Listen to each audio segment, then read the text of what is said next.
All right, our continuation.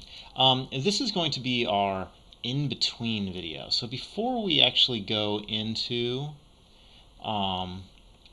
division of polynomials, when we are when we have binomials instead of monomials for our divisor, we need to be able to do something called the division algorithm. So we're going to make a little segue, and we're going to do we're going to go back to elementary school and middle school for depending on when you learn this, and we're going to make sure everyone knows how to divide using long division, and we're going to do it with numbers.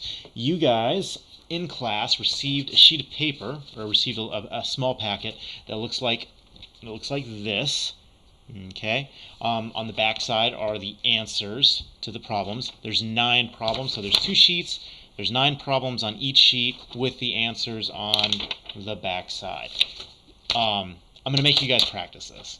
I actually would really like you guys to have this assignment done before you guys come into class. The next time I see you, it will make going over actual polynomial division a lot simpler. So in a perfect world, you guys would already know how to do this. If you guys don't remember how to do this, this will be a good review of something known as the division algorithm. I'll try to flesh it out a little bit for you guys as we go along. We'll see how much you guys remember. So the example that I'm going to use here is going to be 87 divided by 3. So the first thing we need to do is we need to rewrite this as a fraction. This is really the same thing as 87 divided by 3, which if we stuff into a calculator, we are going to get an approximate value of, it comes out to, it's not approximate, it comes out exactly 29. The next example comes out to an approximation. This comes out to exactly 29 using a calculator. Okay. I'm going to make you guys do this by hand, though, so that you guys can see this process, because you're going to do this process with polynomials in this section, and if you have trouble doing it with numbers, you're really going to struggle when we start doing it with polynomials. So let's make sure that we can do the basic case first. So if we rewrite this using the division algorithm, it will have 87. We'll have our division bar. And we're going to divide that by 3. So let's see how much you guys remember of the division algorithm. What we're going to do is we're going to take the first digit of our number here, which is an 8. We're looking for the number of times that 3 goes into 8. So 1 times 3 is 3, 2 times 3 is 6, 3 times 3 is 9. 9 is bigger than 8, so 3 only goes into 8 twice. Okay. We're going to do 2 times 3, which is 6. We're going to write that underneath the 8, and we're going to subtract now. We're only doing 8 minus 6. So 8 minus 6 is 2. And then we're going to bring down the 7. So we get 27 is our new value here. Now we're going to repeat the process. So we're going to do 3 goes into 2. 3 doesn't go into 2, but 3 does go into 27. It goes into 27 exactly 9 times. We're going to take 9, multiply it by 3, and that's going to give us 27. Subtract 27 from 27, we get 0. So this right here, this part, tells us that 87 is equal to 29 times 3, which is confirmed by our calculator result from earlier. Okay, so this is what's known as the division algorithm. I would like to flesh this out for you guys a little bit here. So what you're going to do is you're going to, there's actually names for all of this. Let me stop this really quick, and I'm going to get all the names, make sure you guys have the vocabulary. All right, vocabulary for you. So we have this form here. This number, the number that is under, so let's start here first. This bar is just called the division bracket. It doesn't have a fancy name. I thought it did. My brief research did not give me that name. So it is the name I found repeatedly was just division bracket. So we're just going to call this the division bracket. M underneath the division bracket is what is called the dividend. And N is called the divisor. Okay, so that is our vocabulary for this here. Let's do another example of this really quick. Grab another sheet of paper here. Okay, so we're going to do this time. So in this particular example, this one worked out perfectly. we had a dividend that when divided by our divisor was equal to a whole number. So there was nothing left behind called a remainder. This next example, we're going to talk about what a remainder is. This one,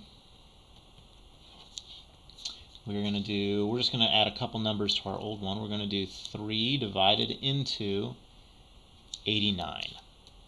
Okay. Now, if we do this really quickly on a calculator, this one does not work out pretty.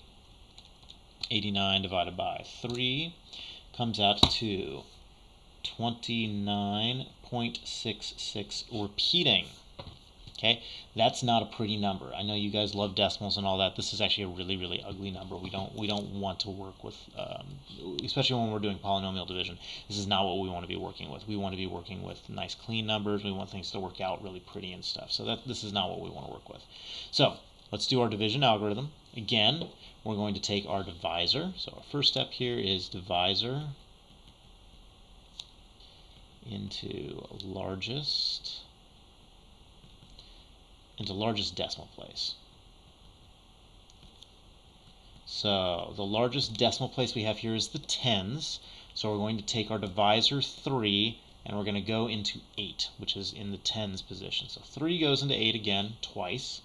So 2 times 3 is 6. We write that immediately under the 8.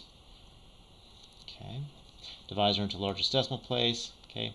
We will call this the largest. Call this largest multiple subtracted from largest decimal place. Largest multiple subtracted from largest. I'll move the second. Hold on. Largest decimal place. All right, there we go. So largest multiple subtracted from largest decimal place. So that's our second step. So we have done 2 times 3. It gives us 6. That's our largest multiple. That's not greater than 8. We're going to subtract that from 8. We will get 2. And then we are going to do for our third step here, we are going to bring down next largest decimal place.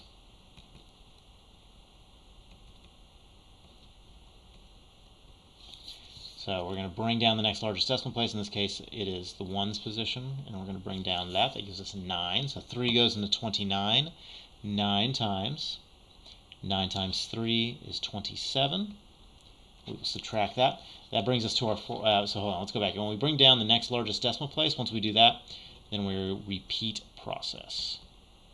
Okay, so we go all the way back here, divisor into largest decimal place. In this case, it doesn't go into 2, so we go to the next largest value. I'm sorry, we go into the next largest number, so it doesn't go into 2. So we're going to go into 29. The largest value that goes into 29 is 27, which is given by the factor 9. So 9 times 3 gives us 27. We subtract that, and we get 2. 3 does not go into 2. We don't have another number here to add like we did over here. 3 didn't go into 2, so we went into 29. And that gave us that value.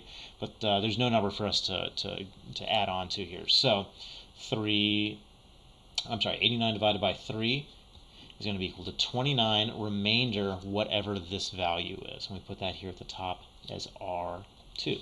We can check this by doing 29 times 3 and adding 2 to it. So we know 29 times 3 from our previous example is equal to 87, and 87 plus 2 is equal to 89. So that's how remainders work.